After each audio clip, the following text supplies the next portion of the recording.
Hey everyone. Today I just want to talk about deception and the consequences of us being deceived. Because you would think that, oh well, I was deceived, it's something innocent, but not really. Even in the Bible, when people were deceived, faults still came upon them. So number one person we see deceived in the Bible was Eve. She was deceived into thinking that there was something better by the enemy. The enemy says, God just doesn't want you to be like him, which is a lie. She was already like him. The Bible says that we are created in the image of God. But because she felt into deception, we see that even though, yes, God forgave her and Adam, there was still consequences. Sin always breeds death. And the consequences were, number one, she was kicked out of the Garden of Eden. of Eden.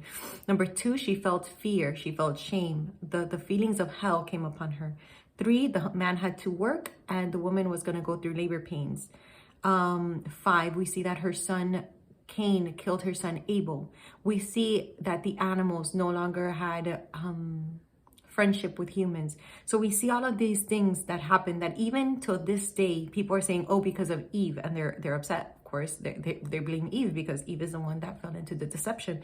So this is why God says that we have to have discernment. We have to be a bride that has discernment, because the enemy will always try to get you to partner with him. That's exactly what he did with Eve. He tried to get her on his team to partner with him. And because she did, and she fell into deception, we see that hell, she basically got a key and opened the gateway of hell on earth. Like, that's what she did. She invited demons to come on this earth and like make our life miserable, but whatever. We see a lot of people in the Bible that were deceived. We see how Jacob deceived his father into thinking he was Esau, and then the consequences were that he got tricked himself when the Leah pretended to be Rachel, and then he got married to the wrong woman. So we see how deception, the Bible says, you cannot mock God. That which you sow, you will reap. So don't think that whatever you sow, you're not going to reap. No, the Bible says that which a man sows, he will reap. And this is what happened to them.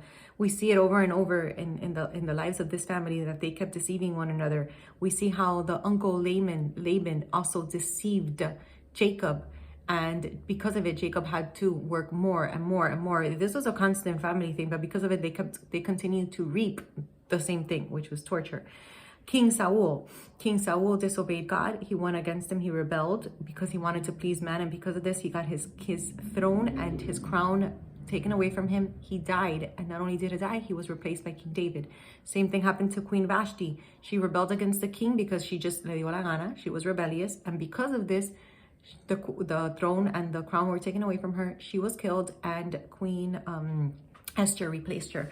Another one I want to talk about is David, because David was a man according to God's heart. But just because he was a man according to God's heart didn't mean that he can get away with sin. When he sinned, yes, God forgave him. God forgives us. However, there was consequences. Number one, Bathsheba's baby died. David fasted and everything, and God was like, no, I'm sorry, there's consequences. He died. Two, David's son Amnon raped his half-sister. I believe her name was Tamar. And then his brother, which is David's other son, Absalom, killed him for raping the sister. And then Absalom tried to get to be king without David having died and tried to kill his father. He went against his father. So we see that in David's household, there was never peace because of the fact that David sinned. So sin will open doors for hell to break loose in your family, okay? So this is very important to me, because I went to a church once, and I know they're men and women of God, but they were deceived. And why do I say that? Because when I went during a Halloween weekend, and I was so turned off because they were celebrating trunk or treat, because the enemy probably told them, oh, it's innocent, oh, it's for the kids, oh, it's this. But no, the reality and the truth, when you have discernment and your eyes are wide open, is that it is an extension of trick or treat, which is part of the occultic, and it's not innocent, and it brings confusion into the members of the church, and they think that then Halloween is okay, especially if they're married to an unbeliever, and then the unbeliever throws it in the Christian's face that, oh, you don't celebrate Halloween, but look, your church and your pastor do. I saw it happen. So it's a big turnoff. So I wanna put this out there, because I want you guys to know that if you don't know if you're participating in sin, or if you're being gullible, or if you're listening to the enemy, pray to God and say, God, if this is not your will, I don't want to do it, because I don't want to partner up with hell.